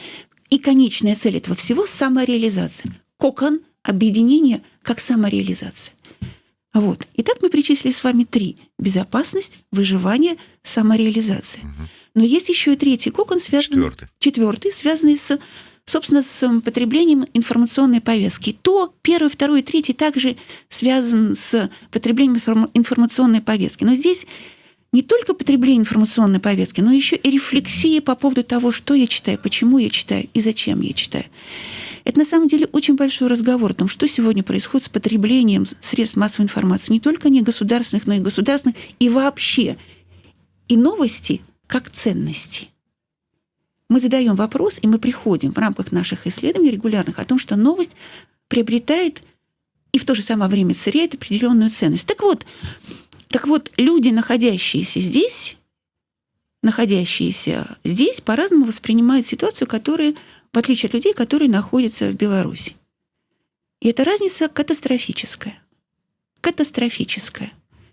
С одной стороны, нужно понимать, что реакция бывает разной. То есть они нас не понимают, они нас не принимают достаточно негативно. Они нас считают коллаборантами.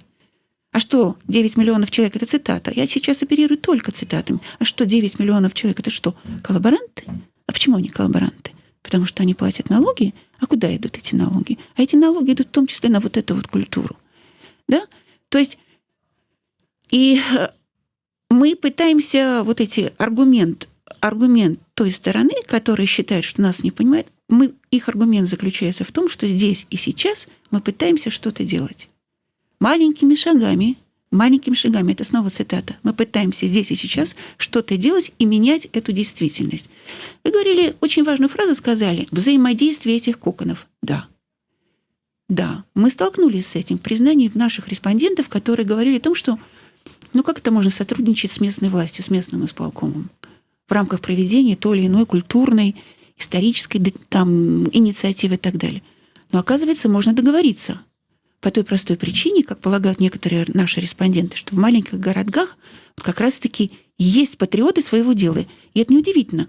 То есть это один из тех мифов, с которым в том числе я столкнулась. А кто там сидят в этих регионах? Сидят те, которые вот под козырек и все дали указания, вперед выполняй и так далее. Нет, рассказывают нам наши респонденты, есть увлеченные люди. Там, в местных властях, есть увлеченные люди, которые хотят, чтобы их город был, кроме того, что чистым, и кроме того, чтобы там проходили те или иные мероприятия. И те, кто хочет провести какие-то мероприятия, приходят и договариваются с ними. Это коллаборационизм. задают вопросы те люди. И то есть тут мы видим действительно соединение двух коконов. Кокона той власти, которые живут в определенном своем коконом, что нет, мы не можем сотрудничать с ними. И есть тот, который понимает, что нам сотрудничать, нам надо попытаться вместе что-то сделать.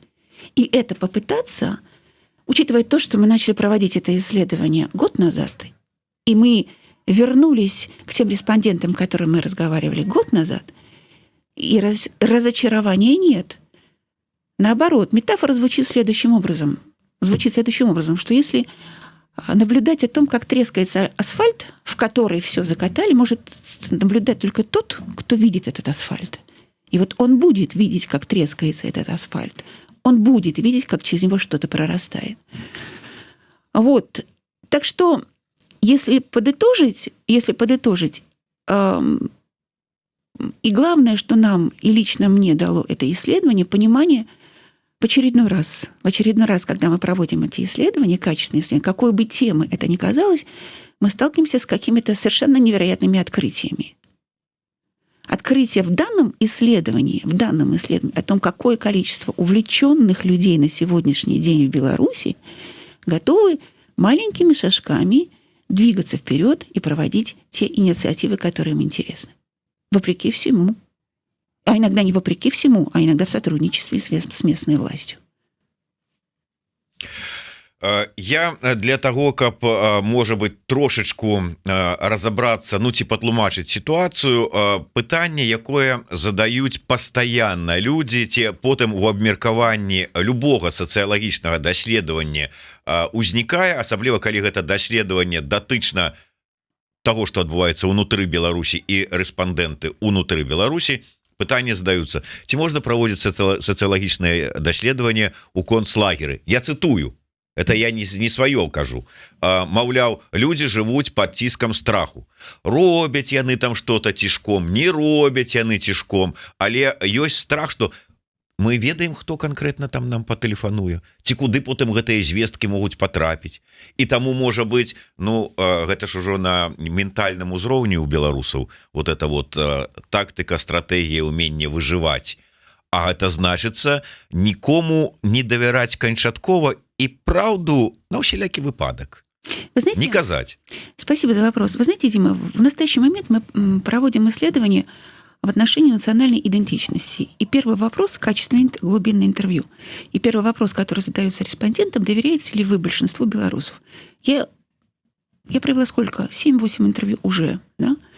И это молодые люди, ни один из респондентов не сказал, что я не доверяю. И он объяснил, почему. Там были мотивации. Это первое, в отношении доверия и недоверия. Что касается доверия социологическим службам, социологическим опросам. В рамках одной из волн мы специально, когда проводили скрининговую анкету, скрининговая анкета, она предполагает о том, что мы задаем возраст, мы спрашиваем, сколько лет респонденту, из какого он региона, принимал ли он участие в социологических опросах, узнаем, не имеет ли он какое-то отношение к средствам массовой информации, потому что у нас есть блок по средствам массовой информации, и после этого мы задавали вопрос – боитесь ли вы участвовать в социологических опросах? Люди задают вопрос, смотря каким, государственным или негосударственным. То есть в этой версии мы получили, да, государственным не боюсь, негосударственным, смотря что спросят. Было такое. Потом, на какие вопросы вы не хотите отвечать? Мы задавали такой вопрос. Я вам должна сказать, что в рамках этого исследования была только одна женщина, которая сказала, что я не буду отвечать на вопросы в отношении событий 2020 года. 2 женщины сказали, что мы не будем отвечать на вопросы в отношении личной жизни. Все остальные вопросы, а это касалось геополитических ориентаций, за союз с Россией или против союза с Россией, за союз с Европой или против союза с Европой. Что вы думаете в отношении войны Украины? Какие средства массовой информации вы читаете? Люди рассказывали, я хочу сказать с удовольствием, наверное, будет неправильное слово, я должна вам сказать, что это важный феномен вот этих вот исследований. Он заключается в том, что, как правило, в рамках этого интервью, мы сталкиваемся с тем, интервью длится от 30 до 60 минут и больше. Как правило, в рамках этого интервью мы сталкиваемся с тем, что люди после интервью, они продолжают звонить, они продолжают писать, отвечая на какие-то вопросы, они благодарят, потому что они говорят о том, что спасибо, вы дали нам высказаться. мы смогли сформулировать то, что не могли сформулировать раньше. Мы смогли сформулировать свою позицию в отношении геополитических ориентаций. И мы сталкивались с этим не раз, не два и не три, из чего мы делаем вывод о том, что белорусы нуждаются в том, чтобы их выслушали. И я должна сказать, что это белорусы разных политических взглядов. Когда недавно у меня было интервью с респондентом, 23-летним мальчиком, который совершенно спокойно поддерживает Лукашенко, но и поначалу он очень аккуратно об этом говорил, опасаясь, что, возможно, услышит какую-то критику в свой адрес. Но закончилось наше интервью, и спасибо, благодаря вам я смог спокойно высказать то, что я поддерживаю действующую власть. То есть благодарность и потом еще рефлексия. То есть мы говорим, и это, возможно, социальный факт, который вам пригодится, потому что люди недоуслышаны в белорусском обществе, недоуслышаны. Они недопроговаривают то, что они хотят проговорить, вследствие отсутствия средств массовой информации, да? Недоверие, возможно, государственным средствам массовой информации. А высказаться и проговорить где-то, кому-то и как-то – это задача, но вот получается, что решает социологическое исследование. Поэтому можно ли делать? Да, можем. Вы хотите сказать, доверяют нам, не доверяют? Я могу сказать, что это очень трудно сделать такое интервью. Я беру трубку, у меня есть контакт, который дал рекрутер в Минске, в Витебске, в Барановичах, еще где-то, малые жабки, большие чемоданы. Вот. И я не знаю, с кем я буду разговаривать. У нас есть жесткие требования. У нас должны быть представлены респонденты 18+, разного возраста, с разной пропорцией по всей Беларуси. И самое главное, самых разных политических взглядов. Это принципиальная задача, которая ставится. Это трудно, долго, но мы ее получаем. У нас есть высказывания, подтверждающие разные точки зрения. И это трудно. Ты берешь интервью, и ты начинаешь разговор, и у тебя совершенно ничего получается в начале, а кто вы, а почему, и зачем, и что, и так далее. Но потом полчаса, час, этот час пролетает, и в конце концов мы понимаем, и я с удивлением, и этот человек, что мы пришли к какому-то решению. Потому что смысл заключается в том, что когда ты задаешь вопрос, ты не знаешь, к чему ты придешь. У тебя нет готовых ответов. Ты не знаешь, почему этот респондент, и выберет ли он ту или иную геополитическую ориентацию. А потом, когда он дает мотивацию, ты просто поражен, потому что ты-то считал иначе в рамках своего кокона, в рамках своего представления. Понимаете? Поэтому, завершая этот вопрос, возможно, конечно, возможно. Трудно, да, и да, мы находим самых разных респондентов, и это принципиальная задача. И пока у нас получается, как нам кажется, решать задачу качественного исследования. Если количественное отвечает на вопрос «почему?», то качественное должно ответить на вопрос количественное «как?» и «сколько?», то качественное должно ответить на вопрос «почему?». Оно должно предоставить палитру мнений. И мы, как нам кажется, это делаем. Так, ну як для мяне, то важна яшчэ пытанне хто. І вот вы у сваім даследаванні падчас прэзентацыі свайго даследавання сказалі, што назвалі самымі важнымі коканамі інфармацыйныя. Да. Хто ў іх жыве в этих інфармацыйных коканах? Хорошо. Кто в них живет? Минуточку. Кто в них живет? Коконы как основа выживания.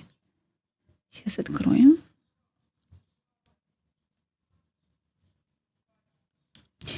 Секунду. Застряла. Ну нічога, все знойдется. Я просто хочу сказать, что... Кто в них? Да. Кто в них? Кто в этих коконах? Мы не любим слово «нейтральные», потому что по нашему опыту нейтральных, исключительно по нашему эмпирическому опыту, нейтральных респондентов не бывает. Потому что нейтральных – это какой? Скажите мне, пожалуйста, Дима, может быть, вы мне объясните. Моя хата с краю, я политикой не интересуюсь, ну и вообще там вот бульбочка, у меня самое главное посадить жуков, собрать, а не вот это вот все ваше.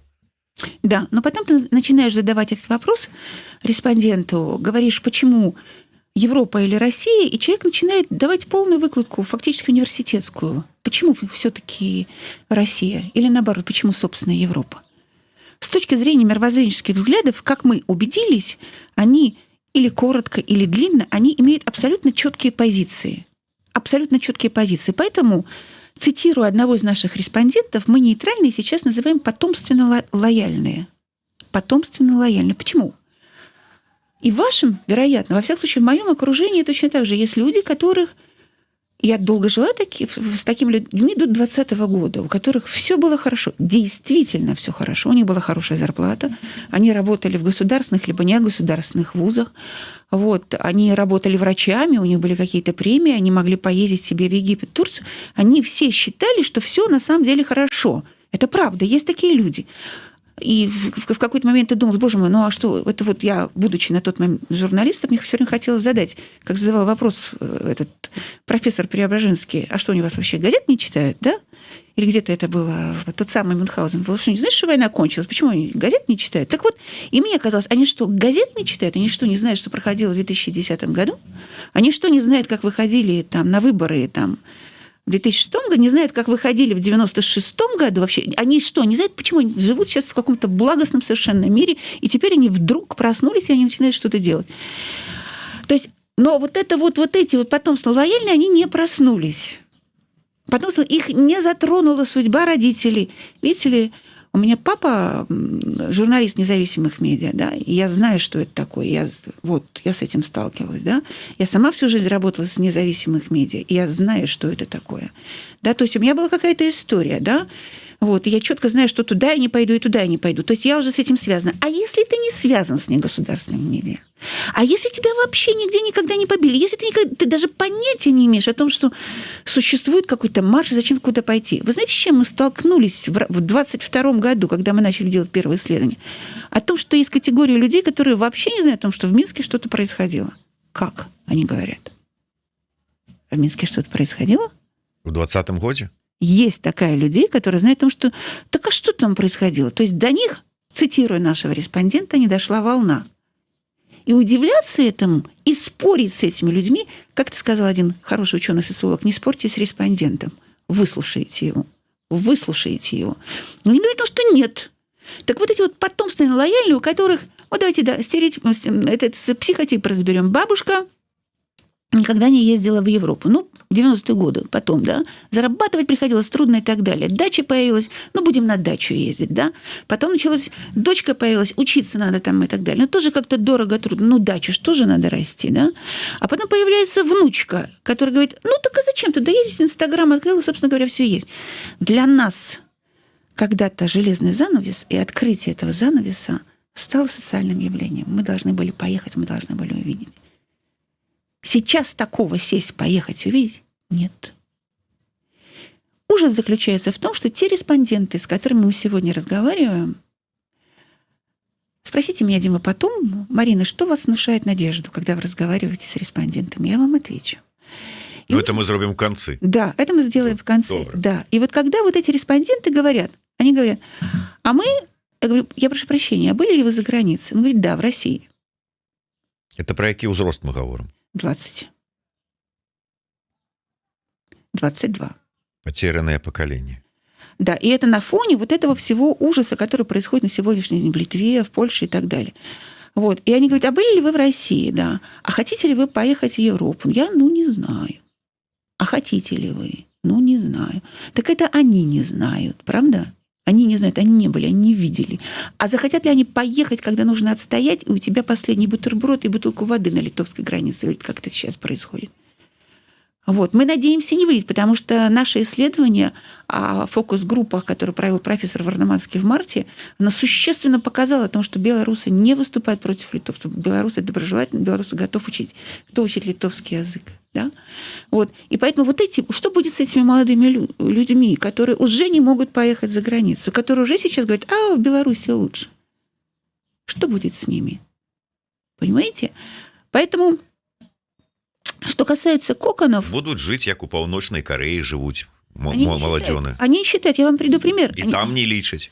Они не считают, что... Ведь, понимаете, есть такие, которые не ездят, а есть такие, которые не хотят ездить. Ах, какая молодежь у нас растет. Молодежь, которая считает, что Запад – это уже готовые формы. Это готовые формы, и с этими готовыми формами ты уже ничего не сделаешь. Нужно создавать свои формы, свои готовые формы. А Запад с его прогнившими конструкциями, он только уничтожит нас. А мы, такое юное государство, мы должны создавать свое. Зачем нам Запад с его прогнившими, готовыми конструкциями? Мы поедем в Россию. Нет, мы не поедем в Россию. Он говорит, мы будем создавать свое. И аргумент заключается в том, что да, здесь трудно, да, здесь сажают, да, но это отъезд – это патология. Отъезд – это пассивный путь. Мы должны остаться здесь, и мы должны работать здесь. Один респондент мне прямо сказал, когда я задала вопрос, это, кстати говоря, один из наших тоже новых вещей, которые мы открыли в рамках этого исследования – антимигрантский тренд. Все больше и больше появляется людей, которые не хотят уезжать из Беларуси. Да, есть, для того, чтобы было понятно, качественное исследование, она дает палитру мнений. Есть те, которые уже обсуждают страну, куда уехать, а есть те, которым задаешь вопрос, хотите ли вы уехать? И он едва ли не грубо говорит себе, почему-то вы вообще мне задаете такие вопросы, как будто вы представляете себе Озаренка. Я говорю, я не представляю Озаренка, как вы видите, я хотел бы знать, хотите ли вы уехать. От чего это? И это вызывает агрессию, то есть уже такая эмоциональная реакция. Я не хочу уезжать из своей страны. А кто здесь останется в моей стране? А кто будет, говорит другая респондентка, прошу прощения, говно разгребать здесь? Вы уехали, а кто здесь будет работать? А кто хотел выезжать? Вот мы хотели выезжать, вот я хотел уехать. Часам бывает ситуация, коли как бы тебе не пытаются, хочешь ты ехать, ты не хочешь. Да. То есть можно зараз, конечно, распальцовочки такие кидать, а завтра повернется ситуация, и окажется, что ты там неправильный комментарий какой-то оставил. Хотя учора еще был правильный. Конечно. Вот видишь, Дима, и то, что вы сейчас делаете, это вот как раз-таки яркий показатель того, что недоговоренность, непонимание с двух сторон, как говорят наши респонденты, потому что конфликт с каждым днем растет, и непонимание, и разрыв с каждым днем растет, вот, он на самом деле присутствует между теми, кто остался, и теми, кто есть. Но надо сказать, что все-таки радует то, что, как сказал один из респондентов, прорастает. Вот этот асфальт, который закатанный, вот эти трещинки вот прорастают. Появляются инициативы, которые что-то делают. Да, открывается... Вы слышали о том, что в Беларуси открылся частный театр, Дима? Не. И есть частный театр.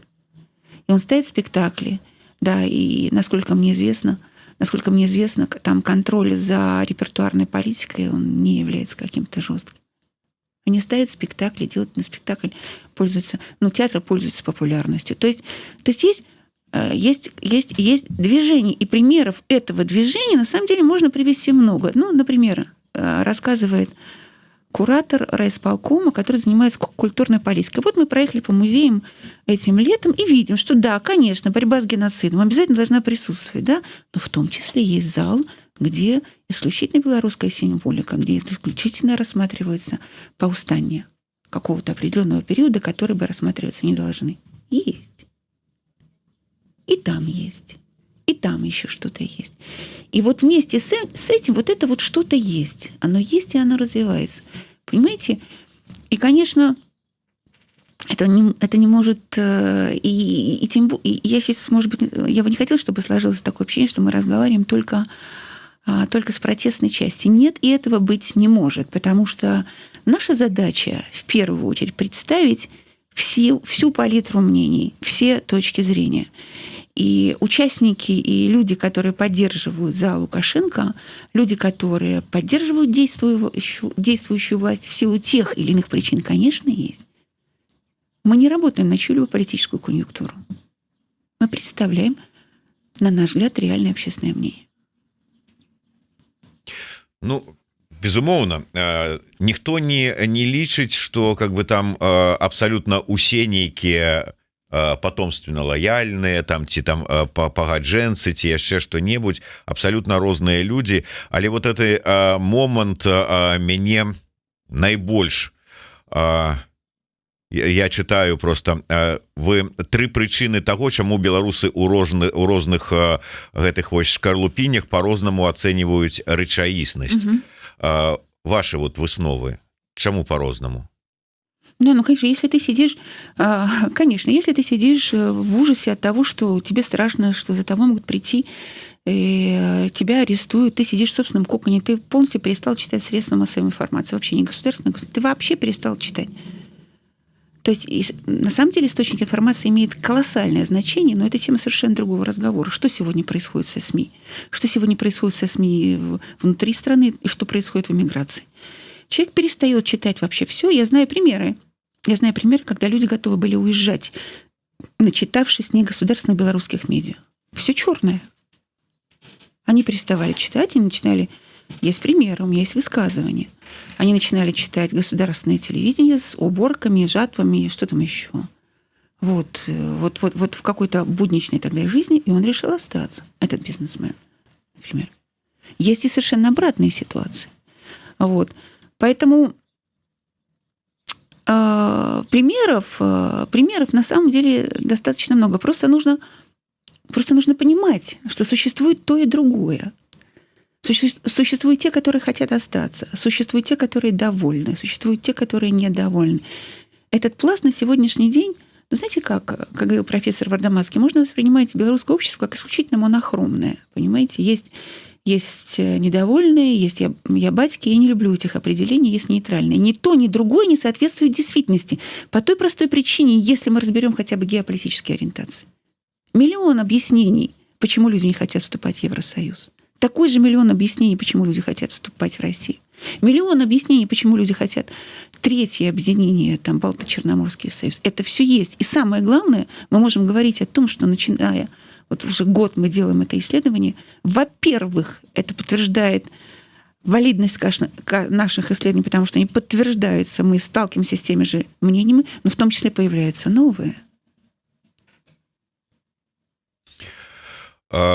Що ж таки вельмі мяне гэта атрымліваецца насцярожвае, ну не насцярожвае, а можа быть непакоіць сітуацыя, калі вы кажаце, што ідзе рост непаразумення, таму што з таго боку тых, хто з'ехаў, абвінавачваюць тым, што яны адарваліся ад кантэкста, адарваліся ад зямлі, яны не разумеюць, яны не адчуваюць. З іншага боку, нібыта там усіх, хто застаўся, абвінавачваюць у калабаранстве і ва ўсім гэтым. Я цалкам не пагаджуся з тым, што усіх.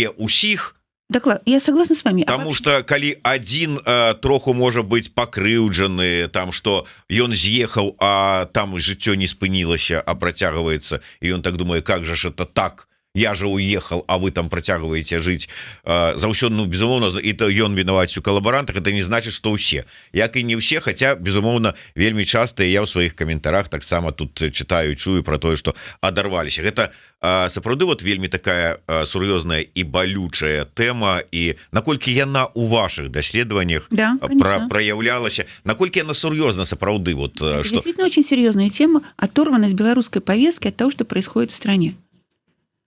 Информации не хватает, во-первых. Информации не хватает. Не хватает информации проверенной. Понимаете, Дима, мы с вами, в принципе, застали еще то время, когда журналистика работала в рамках стандартов. Вы это помните, я это помню. Мы с этого начинали. Вот, то есть попасть в профессию было трудно, да? Нужно было заработать себе имя для того, чтобы потом что-то делать. Это требования. Требования к качеству, требования к поиску источников и так далее, и так далее. Мне кажется, сегодня ничего этого практически нет. И одна претензия респондентов, когда они говорят об отрыве, о том, что, более того, у меня есть цитата, когда респондентка говорит о том, что, в принципе, уже говорит, таким языком не говорят, уже не говорят народная статья, уже можно выйти с 2020 года. Уже надо выйти от тех высказываний, которые вы использовали в 2020 году. Понимаете? И самое главное, как мне кажется, что... Ну вот давайте, мы не договорились с вами, что кто в этих коконах потомственно лояльные, с активными протестными взглядами, изменившие свои взгляды в 2020 году. Это действительно так. Были люди, которые голосовали за Россию. Но после российской агрессии они стали голосовать за Европу. Это так. Вот. И так называемые маленькие люди, которые говорят, что от нас ничего не зависит, от нас ничего не зависит. Вы тоже можете назвать их нейтральными, но мне кажется, что это не соответствует действительности. Именно эти люди, давайте начнем с них, именно эти люди, например, маленький человек, молодой человек мне рассказывал, я маленький человек, от меня ничего не зависит. Их задержали, они везли 25 мая, они везли телевизор в Витебск, их задержали, они идут толпой вести этот телевизор, мальчишки. А они говорят, вы знаете, что сегодня день воли? А они понятия не имели. Ну, тоже показатель. Они говорят, ой, мы не знали. То есть они не знали. Их задерживают. И говорят, вот вы едете, телевизор. Говорят, подождите, это просто телевизор, я просто везу его домой. Это реальная история. Нет, день воли лучше вот вообще. Вы все поедете назад. Вот конкретная история. И этот человек рассказывает, а что тут от меня хотят? Я маленький человек. Он неоднократно это повторил. Потом еще у меня был пример интервью, когда человек говорит, я маленький человек, что от меня хотят? Но потом ты этому человеку задаешь вопрос. Вот оно ведь так все проверяется. А если в Беларуси война? Эта тема тоже возникает, потому что люди боятся, где-то грохочет, кто-то живет рядом, у кого-то, в конце концов, есть сыны призывного возраста, правда? Вот. И не говоря уже о том, что уже поползли какие-то слухи, а мой сын пошел воевать за Россию. Да, и мой сын пошел воевать за Россию. И что? Он купил дом. Благосостояние увеличилось, да? Появляется новая волна в отношении того, что можно заработать. Оказывается, война дает возможность заработать, да? Вот. И человек не понимает о том, что ты, это как ты идешь воевать. Вот. И поэтому таких вот вариантов на самом деле понимание того, что происходит, бывает множество. Множество. И объединять их в какую-то одну кучу и делать какой-то один вывод, это было бы неправильно. Понимаете? Вот эти маленькие люди. Он говорит, да, я не пойду. Я не знаю. Потом ты ему задаешь вопрос, а как ты, если война, ты будешь защищать Беларусь с оружием в руках? Он говорит, я сяду в тюрьму. Я сяду в тюрьму и воевать не пойду. Не хочу воевать. Я говорю, а если НАТО? А я не знаю, но я не хочу воевать. То есть человек готов совершить какой-то поступок. А мы говорим о том, что они нейтральные. Они нейтральные, Дима?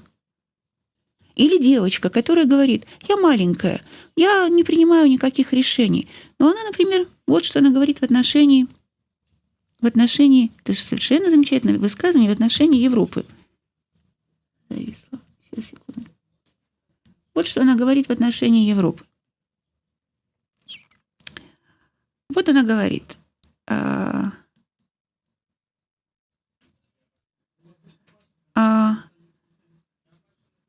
И вот, пожалуйста, маленький человек, который... Вот она, маленький человек. И когда я задавала вопрос... Вот она, с одной стороны, говорит, когда мы задали ей вопрос в отношении войны, она сказала так, что я бы в любом случае, что бы ни происходило, нас поставят просто перед фактом. И жизнь, и смысл нашего обычного белоруса заключается в том, чтобы вовремя увернуться. Но при этом давайте послушаем, как она принципиально четко оценивает, ей 23 года, как она принципиально четко оценивает, что такое Европа для Беларуси. Союз с Европой мне ближе, но я совсем не уверен, насколько эта жизнеспособная идея сработает. Европа не сильно заинтересована в Беларуси. Там для нее нет ничего такого особого, кроме вопиющей справедливости. А вопиющей справедливости Европа заинтересована. Но как только справедливость решится, то предмет интереса пропадет. Рассуждает 23-летняя девочка, которая считает себя маленькой. Она четко понимает, что нужно Европе. Она четко определяет интерес Европы. Это маленький человек? Давайте зададим вопрос. Я ведаю, что у нас там политологов можно просто вагонами загружать. Нет, это 23 года. А 18-летний человек, который мне рассказывал о том, мы с ним рассуждали о белорусской идентичности вот буквально вчера, и рассказывал о том, как нужно принимать белорусскую идентичность, и что такое белорусская идентичность, и кого в первую очередь считать белорусом. Он опирался на свой жизненный опыт, пусть он будет коротким, но то, как он это формулировал и сколько в этом было вложено души и сердца, это было потрясающе. Понимаете? Так что если говорить дальше об этих маленьких людях, Причины разницы в восприятии белорусской действительности. Почему разница? Потому что те, кто уехал, остались в 2020 году. Остаться в 2020 году и быть таким, каким ты есть, это единственная возможность сохранить национальную идентичность. Естественная оторванность от белорусской поездки. Ты уехал далеко, Польша, булочки, что там еще, что-то происходит. Вот эта жизнь окутывает тебя флером. Все. И как сказала одна из моих респонденток, это был уже не тот белорус, который был там. Это уже другой белорус. Это цитата. И нежелание признать новую нормальность. Есть такие, которые просто не готовы признать о том, что в Беларуси, оказывается, сейчас в концлагере, вы сказали, Дим, что-то может происходить. А говоря о концлагере, как ответил один из моих респондентов, что какой концлагерь? Что за концлагерь? Я живу, у меня 9 котов, они накормлены, у меня есть мое маленькое предприятие. И мы, маленькие засранцы, в самый тяжелый период 2020 года по 23 провели более 50 мероприятий. Какой концлагерь? Какой концлагерь? И, собственно говоря, а что же происходит дальше? Вот мне хотелось бы показать вам несколько цитат, связанных... это достаточно важная цитата. Если она у вас перед глазами, нет. Сохранить идентичность. Это вот описывает белорусов на 3 категории. Респондентка, которая 3 года. И вот как она описывает. О том, что в Вильнюсе живут белорусы, и они делятся на 3 группы. Первая – это достаточно спокойные, равнодушные белорусы, и, наверное, я к ним отношусь. Вторые – это люди, которые воспользовались, шанс словили и уехали, и они изначально не были вовлечены в политику. И вот есть «Живе белорусы». «Живе белорусы». От них ощущение не сильно благоприятное. Я не осуждаю таких людей. Но мне, находясь в эмиграции, когда ты теряешь чувство, как она считает, что это люди застряли в травмах 2020 года. И говорить о том, что они пережили, для них это является единственной возможностью сохранить чувство национальной идентичности. Они сидят и собираются. А меня тогда ударили 6 раз. А меня больше. Говорит второй «Живе белорус». 7. Понимаешь? И речь... Отрыв от реальности связано. Это пример один из моего респондентов, который пытался уезжать, и он оценивал жизнь по заголовкам негосударственных медиа. Читаешь заголовки, думаешь, боже мой, ну ужас, солнце черное, земля черная. Что происходит вообще в стране? Возвращать не хочется, кошмар. А ты приезжаешь, и оказывается, трава зеленая, и что-то происходит, и что-то развивается, и что-то есть. И я бы хотела сказать, что вот эти высказывания респондентов, они ни в коей мере не нивелируют то, что происходит в стране. 34 заключенных представителей медиа на сегодняшний день находятся в заключении. Более 1000 респондентов, более 1000 людей признаны политическими узниками. Да? На сегодняшний день Лукашенко говорит о том, что мы ведем информационную войну, и журналисты – это бойцы информационного фронта. Мы уже отказались от профессии журналиста. Мы отказались. Это не шутки. Но мы говорим о том, что происходит еще и другое, и люди готовы это делать. Вот в чем дело. И это надо признать.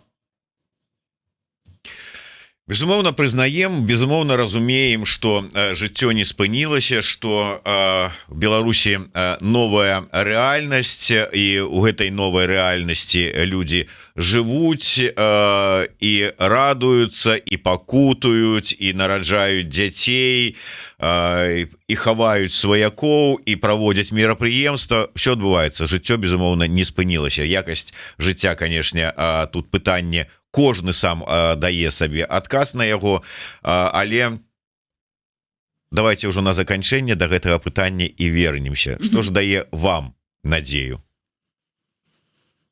Ну, то, о чем я говорила, понимаете, когда ты садишься в креслице, берешь диктофон, перед тобой интервью с незнакомым человеком, и ты, в общем, понимаешь, что у тебя в любом случае есть какие-то вещи, связанные с представлением о том, что делает белорусская оппозиция, что делает белорусская рада, что делает еще что-то. Мы обсуждаем в том числе такие вопросы.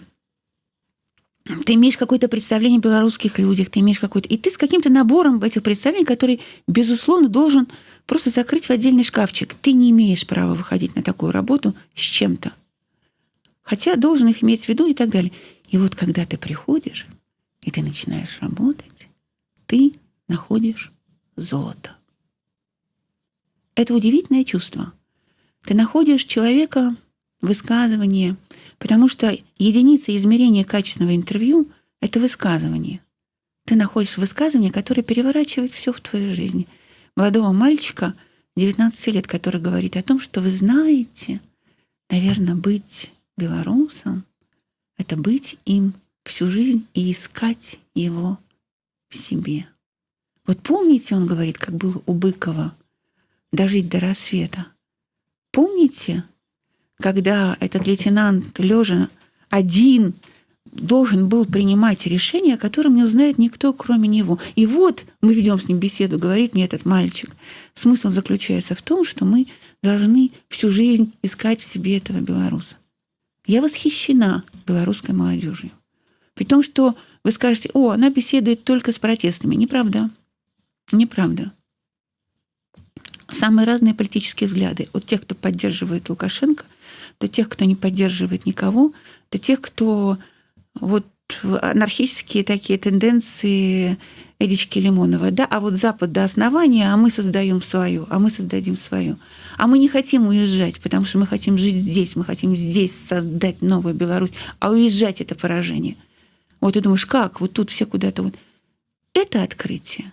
Открытием заключается то, сколько любви у них. Я понимаю, что это эмоциональное слово, но, к сожалению, эти интервью, они достаточно эмоциональны. Эмоциональное слово, но именно сейчас, когда мы говорим о национальной идентичности, люди сами в себе раскрывают любовь к родной стране.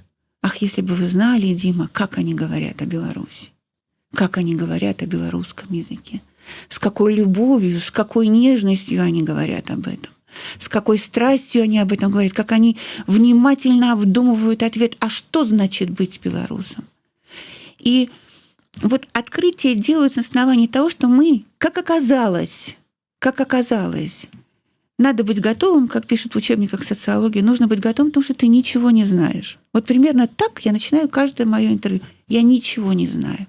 И потом ты находишь вот то самое золото, потому что его мнение оказывается золотом, сверкающим золотом, который, да, тебе удалось немножко достать, а потом еще с ним надо поработать. Нет, просто смотреть на него и понять, а почему он так думает? А что стоит за этим? Почему он принимает такое решение? И вот когда ты понимаешь, тогда ты получаешь относительно стройную систему. И, кстати говоря, эта стройная система потом проверяется очередной волной качественных исследований. Вот что еще важно. Нам говорят, ваши исследования не репрезентативны. Но, во-первых, они проверяются следующей волной. Мы задаем те же вопросы. Во-вторых, мы собираем мнения, и, как мы полагаем, эти мнения позволяют нам представить палитру мнений по тому или иному поводу, существующей сегодня в Беларуси. Вот. Так что удивление и радость заключается в том, что мы не знаем то, что там происходит, и благодаря тому, что мы делаем сегодня, очень трудно. Очень трудно. Я не жалуюсь. Так есть. Очень трудно. Но мы абсолютно счастливы тем, что мы можем показать мнение людей самых разных взглядов, не работая ни на ту, ни одну политическую конъюнктуру. Вот для нас это является принципиально важным. Ну что ж, я адзінае могу сказаць безумоўна, я цалкам падтрымліваю думку, што не скончылася нічога, ўсё працягваецца. Адзінае, што такое просто рэфлексія, калі я кажу, мне кажуць, а вы вот адарваліся, вы не ведаеце, што там у нас адбываецца. Я кажу, дык раскажыце, а мы не раскажем, потому что калі мы вам раскажем, нас притиснуть и все это зачинить и зникнуть. Говорят они, повторяя при этом, какой концлагерь? Никакого концлагеря нету. Но ничего не скажем, потому что зачистят. Да, и это именно так. Вот буквально я была на конференции, где обсуждались проблемы журналистов, и мы абсолютно согласны с тем, что я, как в прошлом журналист, могу сказать, что никогда моим коллегам не приходилось работать в таких чудовищно трудных условиях. Я не уверен, что кому-то еще приходилось Не, работать в таких- тут в прынцыпе нават была размова не про тое як у якіх умовах даводіцца там працаваць журналістам, а про менавіта успрыняццё, что тут нормально, тут можна жыць, тут няма канцлагера, но мы вам нічога не скажем, потому что калі мы скажем, тут все зачистят. Ну это же не прыкмета канцлагера, это же как бы все нормально, но гэта как бы право бачанне, пазіцыя такая. Але ў любым выпадку я спадзяюся, што як бы гэты разрыв там не прысутнічаў, не павялічваўся, не яшчэ там не відэазмяняўся, я спадзяюся, што мы знойдзем сябе сілы, магчымасці, і сацыёлагі нам у гэтым дапамогуць, каб гэты разрыв все ж таки знік некалі, калі ён ёсць. Я в это верю, вне всякого сомнения. О, бачыце, я ж говорю, чалавек пазітыўны, а гэта заўсёды прыемна. Марына Новікова была з намі у студыі, працаваў для вас Зміцер Лукашук. Слухайце, глядзіце, подписывайтеся, калі для вас гэта бяспечна, на YouTube канал Еўрарадыё. Ну вы ж разумееце, не концлагер, но калі бяспечна, а калі небяспечна, не подписывайтеся, але абавязкова глядзіце, каб быць у курсе. Да сустрэчы і жыве Беларусь, але пра тое, колькі разоў былі бітыя, узгадваць не будзем.